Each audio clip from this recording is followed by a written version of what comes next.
Welcome to the Deep Dive. Our mission today is, well, pretty foundational. We're looking at marketing in the global economy, specifically for MBA students, executives needing a refresher on strategy fundamentals. Really, anyone looking for a clear map of modern marketing management. This deep dive uses some excellent source material to distill the core philosophy and, the critical tools you need to operate successfully today. That's absolutely right. For a long time, marketing was kind of seen as just advertising, maybe sales tactics. Yeah. But that whole way of thinking is really outdated now. Modern marketing management, it's strategic, it's right at the center of the business, influencing everything really, from R&D investment right through to HR. So what we need is a clear, structured way to think about it, a framework, a common language, if you will, to understand how the really successful companies manage to direct all their activities towards the market and, crucially, the customer. Okay, before we jump into the core concepts, let's quickly set the context by introducing the creator of the source material we're working from. We'll read this introduction verbatim, just to be precise. Marc Opresnik is the creator of the pivotal Infinity Marketing Canvas and founder of Pivotal Thinking. He is Distinguished Professor of Marketing at Lübeck University of Applied Sciences in Germany, Honorary Professor at the New Delhi Institute of Management, a global thought leader at the LSE Academic Speakers Bureau, and co-author of several international bestsellers with Philip Kotler. He also serves on the advisory board of the United Nations World Food Programme Innovation Accelerator, is a leadership coach and executive trainer, a TEDx speaker, and is recognized as one of the world's most influential voices in purpose-driven marketing, strategy, and leadership. Wow, that's quite a background. It really signals that we're looking at, that sweet spot where academic rigor meets real-world strategic thinking. So our job now is to translate these fundamental ideas into knowledge you can actually use. Great. Let's get started then. We'll begin by tracing how marketing actually evolved into this, well, indispensable strategic function it is today. Right, so the journey to modern marketing. It doesn't really start with a specific product or campaign. It starts more with a philosophy, maybe best captured by Peter F. Drucker. He famously said, business has only two functions, marketing and innovation. Now, that insight, that really shifts marketing away from just being a support role, tactical stuff. It makes it a key driver of whether a business even survives, let alone succeeds. That statement is huge. It's really a cornerstone of modern management thinking. So when we talk about marketing management, what we're describing is the process of guiding, everything the company does towards the market and specifically towards the customer. There's a great little anecdote about Zino Davidoff, the luxury goods guy. Apparently someone asked him about his marketing strategy. And he said something like, marketing. I never did any marketing. I only always satisfied the needs of my customers. Right. He didn't use the buzzwords, but he was living the core idea. Customer satisfaction, delivering value that's marketing. And that leads us straight to a really critical distinction. Are you selling a product or are you selling value? Exactly. And that distinction, that's often what separates the truly successful brands from just being, a commodity. Let's look at some examples from our source material. Take Harley-Davidson. If you just compare the specs, engine size, horsepower. A Harley might technically be less powerful than a competing Japanese bike, say the Yamaha XV1600 WildStar mentioned in the slides.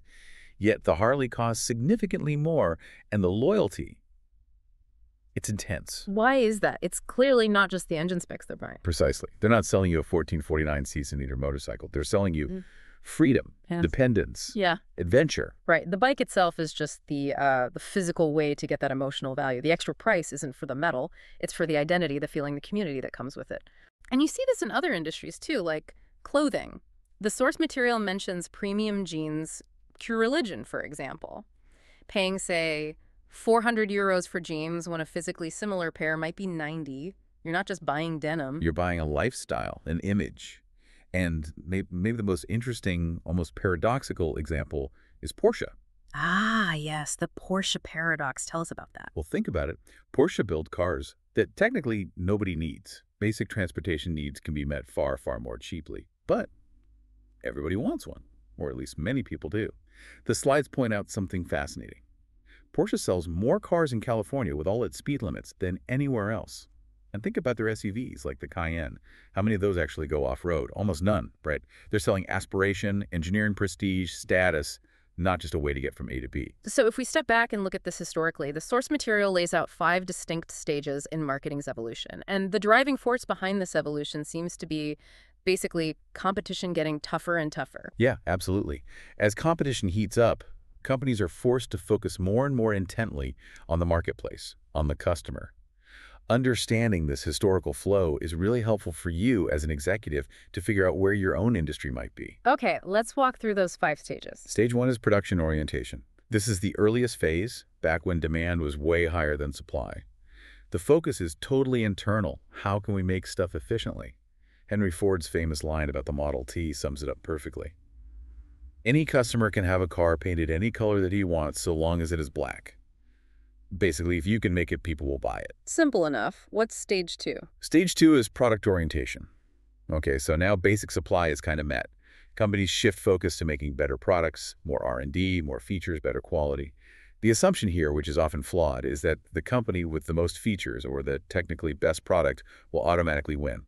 The internal mantra is something like, we make the best cars, thinking that's enough. Okay, so production, then product. What happens when markets start getting crowded? That leads to stage 3, sales orientation. This really kicked in historically around the 1930s, maybe again in the 1950s, when markets first started to feel saturated. The thinking shifts to, customers won't buy enough unless we push them. So the focus becomes aggressive advertising, heavy sales promotion, sometimes called high-pressure selling. It's about pushing the product onto the customer, whether they really need it or not. That sounds unpleasant. Yeah. And probably not sustainable. Exactly. Which brings us to the really big shift, stage 4. Marketing orientation. This is where the focus flips from internal, what can we make, to external, what does the customer need? Customer needs become the starting point for everything the company does. The product isn't the end goal anymore. It's just a means to solve the customer's problem or fulfill their desire. That classic Revlon quote mentioned in the slides captures it beautifully. In the factory, we make cosmetics. In the store, we sell hope. They get it. They're selling the benefit, not just the ingredients. That's a huge conceptual leap. Selling hope, not cosmetics. Selling freedom, not motorcycles. Precisely. And that leads naturally to the 5th and current stage, relationship marketing. Yeah. This is the modern kind of holistic view. It goes beyond just making a single sale. The goal now is to build deep, lasting, mutually beneficial relationships with customers over the long term. It's really the most sophisticated and ultimately the most sustainable way to do business. Okay, that transition from just selling stuff, transactional marketing, to building relationships, relationship marketing or RM, that feels really significant. It probably deserves its own closer look. It absolutely does. Yeah. Because this shift in thinking from, just selling that one box of cosmetics to aiming to sell hope over a customer's entire lifetime, that has massive implications for how you plan for sustainable growth. So if we were to really boil down the core differences between that old transactional approach and this relationship marketing philosophy, what are the key distinctions? I'd say the main differences lie in the time horizon. And interestingly, who owns quality? Transactional marketing. It's all about the single sale. Short-term focus. You emphasize product features. And quality. In that old model, quality is seen as, well, the responsibility of the production department, the folks on the factory floor. Right. Make it good, then sales will sell it. But relationship marketing turns that completely around. Completely. RM is all about customer retention. It operates on a long time scale. The focus isn't just features, it's on delivering ongoing customer value, often measured by things like customer lifetime value or CLV. And here's the kicker on quality. In RM, quality is suddenly everyone's job. The entire company is responsible for delivering a quality experience and value. Marketing isn't just a department anymore. It's embedded in everything the enterprise does. That's a fundamental shift in responsibility, and the source material suggests this RM approach is much more sustainable in terms of profit.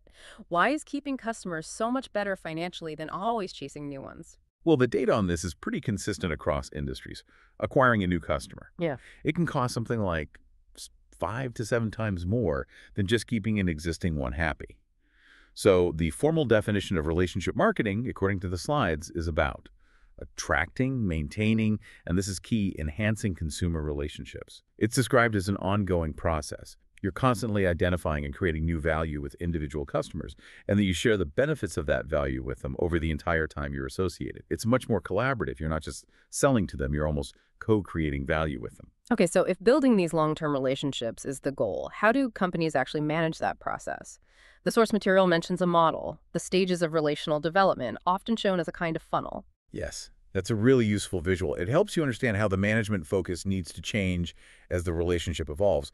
Down at the bottom of the funnel, that's where traditional marketing mostly lived. You're trying to move people from being just suspects, anyone who might possibly buy, to prospects, those who are actually qualified leads.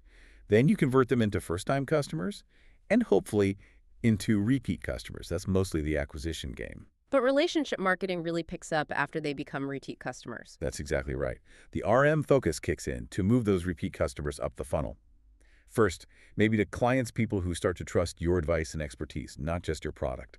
Then, ideally, they become members feeling part of a community, maybe through a loyalty program or a similar initiative. And the ultimate goal, transforming them into partners or even advocates. These are the people who not only stick with you, but actively recommend you to others, maybe even help you develop future products or services. They become true partners in your success. And are there defined stages in the quality or strength of that relationship itself? Yes, the model outlines stages like awareness, they just know you exist. Then exploration, maybe those first few tentative purchases, followed by expansion, where they start buying more from you, increasing their share of wallet. And finally, commitment, true loyalty, and advocacy. And realistically, we also have to acknowledge the possibility of dissolution. Relationships can end. The big takeaway for you as an executive is that you can't just focus on one end of this funnel. You need strategies for both acquisition, getting people into the funnel, and retention, moving them up and keeping them there. Focusing only on acquisition is like constantly pouring water into a leaky bucket. Makes sense. So we've got the philosophy, focus on relationships, co-create value. Now we need the practical tools, the right vocabulary, the ways to measure the market, and the structured process to actually make this happen. Absolutely. If marketing, as Drucker suggested, is really the whole business seen from the customer's point of view, then everyone in management needs a solid grasp of the operational framework and the key terms. Okay, so let's start with the overall process. The source material outlines a 5-step marketing process. What does that cycle look like? It's a continuous loop, really. Step 1. Understand the marketplace and customer wants and needs. This is fundamental. You have to listen deeply, do your research. Step 2. Design a customer-driven marketing strategy. Based on that understanding, you decide who you're going to serve your target market and how you're going to create unique value for them you're positioning. Step 3. Construct a marketing plan that delivers superior value. This is where you translate the strategy into concrete actions, often using the marketing mix. Step 4. Build profitable relationships and create customer satisfaction. This is the execution phase, actually doing it, managing the customer interactions. And Step 5. Capture value from customers to create profit and customer equity. This is about reaping the rewards, yes, but also building long-term customer value, which then feeds back into understanding the marketplace better for the next cycle. Okay, that's the process flow. The slides also mention a house of marketing analogy to visualize the structure. All right, it's a simple way to think about it. The marketing strategy, the overall direction, the why and who, that's the roof. It provides the overarching coordination. Then you have the marketing policy. This is the how, the operative implementation. These are the walls of the house containing the actions. This is typically where the marketing mix, the 4 Ps we'll touch on, comes into play. And crucially, the foundation is marketing control, measuring performance, ensuring effectiveness and efficiency, making sure the house is solid. Speaking of measuring, this brings us to some really important market metrics that executives need to understand clearly. Market volume, market potential, market capacity. They sound similar, but the source material stresses they're distinct. They are distinct, and confusing them can lead to bad strategic decisions. It's worth taking a moment to define them carefully, especially regarding the role of buying power. Okay, let's break them down. Start with market volume. Market volume is basically the total sales revenue, or units, of all the companies currently active in that specific market. Think of it as the size of the pie that's actually being eaten right now. This is the number you use when you calculate things like your company's market share. Got it. Current total sales. Now, market potential. Market potential is different. It represents the maximum possible demand for a product or a service, but, and this is critical, it only considers those potential buyers who are both interested and have sufficient buying power to actually make the purchase under current economic conditions.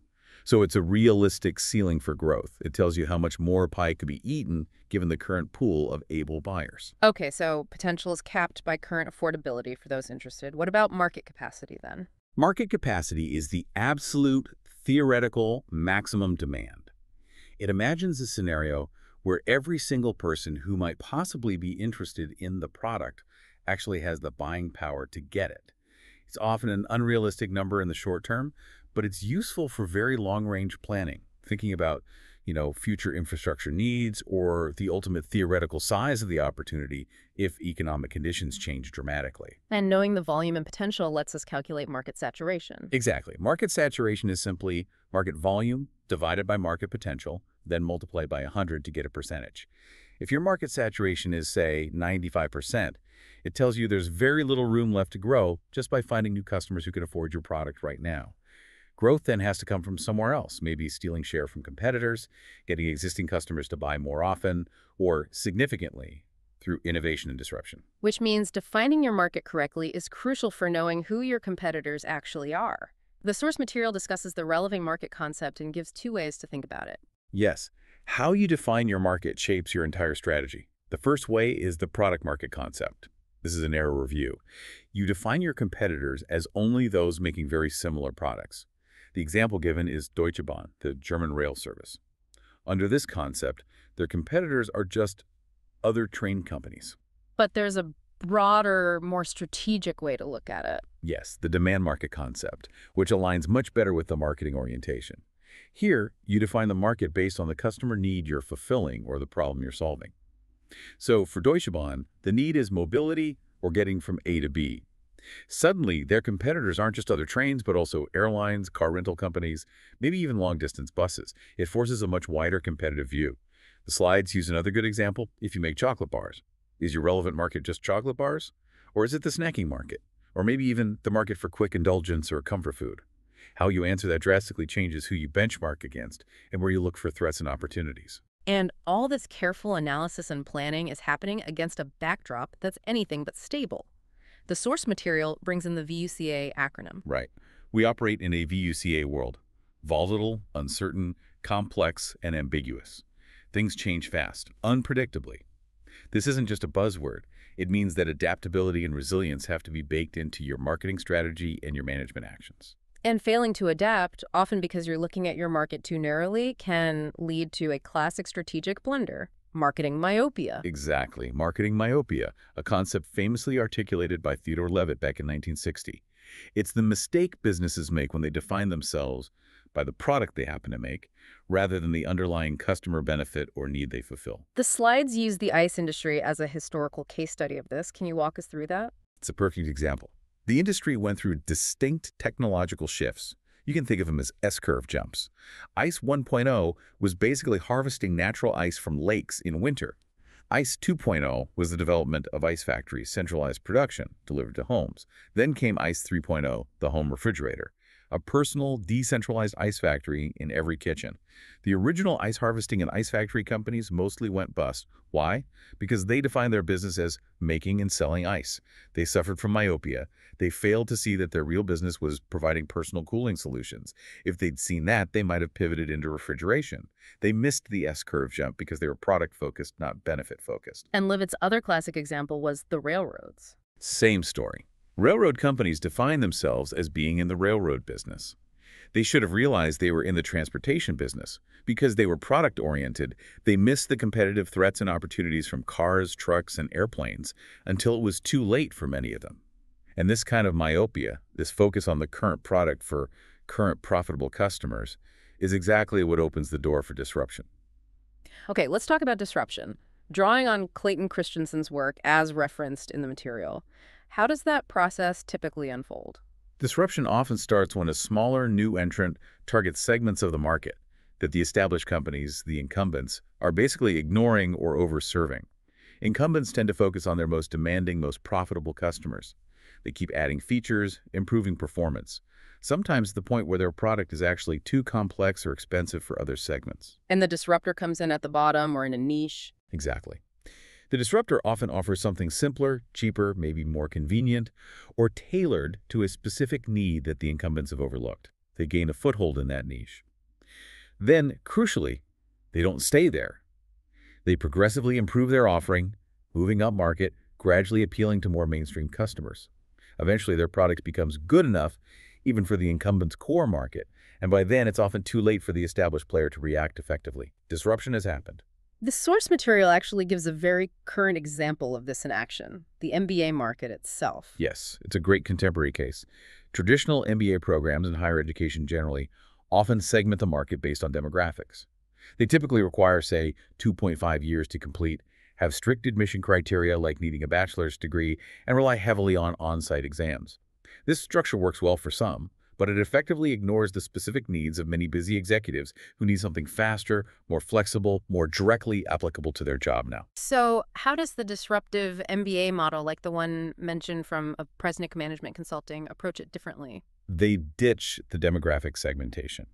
Instead, they use what the slides call job-based or problem-based segmentation. They focus on the job the executive's trying to get done. So the offering is radically different. Maybe 8 months completion time, fully online so you can keep working, potentially more flexible admission criteria that value professional experience, maybe even instead of a BA sometimes. And instead of traditional exams, they might use things like reflective thinking reports, where you apply the learning directly to your work challenges. This directly hits those overlooked needs. Speed, flexibility, immediate applicability. That's classic disruption, finding an underserved segment with a tailored, often more convenient solution. Fascinating. Okay, so we've covered the evolution, the importance of relationships, key terms, market definition, myopia, and disruption. Before we get to the overall planning process, we should probably mention the core operational toolset. Right. The integrated marketing mix. Still fundamentally important. The classic 4 Ps: product, what you offer; price, what you charge; place, how you make it available, distribution; and promotion, how you communicate about it. These are the tactical levers you pull to execute your strategy. But crucially, they need to be guided by a coherent plan. They don't work in isolation. Okay, so let's zoom out now to that overall planning process. How do companies systematically link that high-level strategy we've discussed with the actual execution on the ground? This is where a structured marketing planning process comes in. It's essential for navigating that complex VUCA world we talked about and making sure everyone is pulling in the same direction. The source material frames the whole process around a series of core questions managers need to ask. What are those guiding questions? They really set the stage for the whole process. They are: where are we now? Situation analysis. How did we get here? Understanding history and trends. Where are we heading if we don't change anything? Forecasting. Where would we like to be? Setting objectives. How do we get there? Strategy and tactics. And finally, are we on course? Control and evaluation. Answering those questions systematically leads you through the planning steps. The slides detail an 8-step marketing planning process attributed to Rawlinson and Opresnik. Let's walk through it, maybe highlighting the key analytical tools used at each stage. Sounds good. It provides a really solid roadmap. Step 1. Mission, corporate goals, and objectives. This is the starting point, the North Star. What's the fundamental purpose of the business? What are the high-level, long-term goals?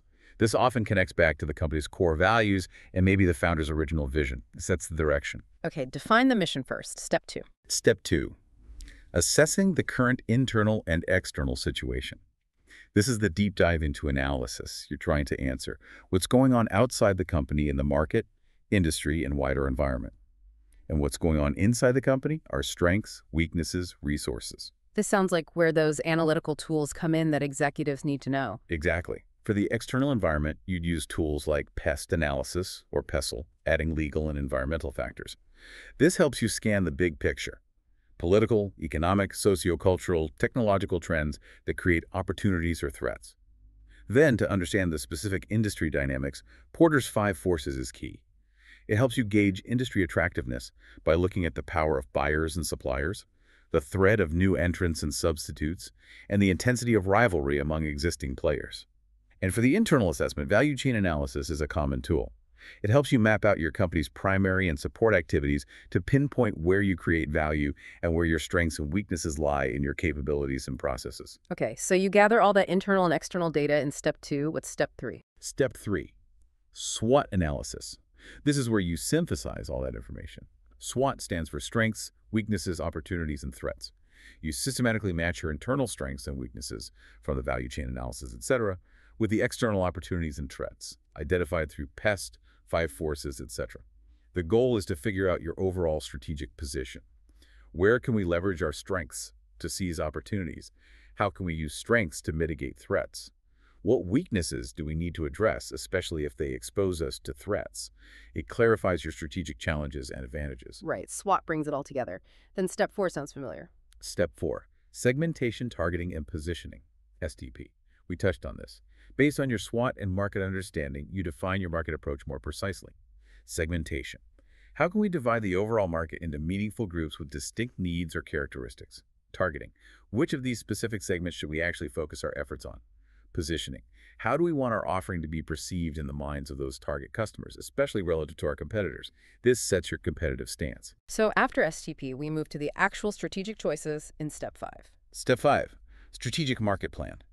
Now you decide how you're going to achieve your objectives within your chosen target markets. This involves choosing your core growth strategy and competitive approach. Tools often used here include Anson's matrix, which helps you think about growth options. Market penetration, selling more existing products to existing markets. Market development, existing products to new markets. Product development, new products to existing markets. Or diversification, new products to new markets. You also choose your fundamental competitive strategy using frameworks like Porter's generic strategies. Are you aiming for overall cost leadership, differentiation, being unique in ways valued by customers, or focus, concentrating on a narrow niche?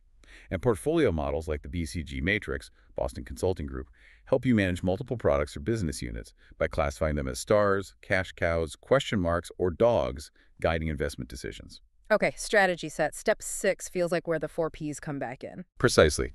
Step 6, tactical marketing plan. This is where you operationalize the strategy. You design the detailed marketing mix, the 4 Ps. Product, price, place, promotion, ensuring that each element is perfectly aligned with the STP decisions and the overall strategic goals from Step 5. This is the detailed action plan. Action plans need funding. Step 7. Step 7, marketing budget. Pretty straightforward, but crucial. You have to allocate the necessary financial resources, and often human resources too, to actually implement the tactical plan laid out in Step 6. Without a proper budget, the best plan is just theory. And finally, the loop needs to close. Step 8. Step 8. Implementation and performance evaluation. This is about doing it and then checking how well you did. You execute the plan, and then you track key metrics and compare your actual performance against the objectives you set way back in Step 1. This reveals the planning gap, the difference between expected and actual results. If that gap is significant, it signals that something is wrong. Maybe your assumptions were off, maybe the environment changed, maybe the execution was flawed. This triggers a need to go back, reevaluate, and adjust the plan. It's a continuous learning and adaptation cycle. So if we wrap this all up for you, the listener, whether you're deep in your MBA or steering a business unit, the core message from this foundational dive is really this. Marketing isn't just a function, it's a philosophy. It's about relentlessly focusing on creating and sustaining value by understanding and solving customer needs better than anyone else.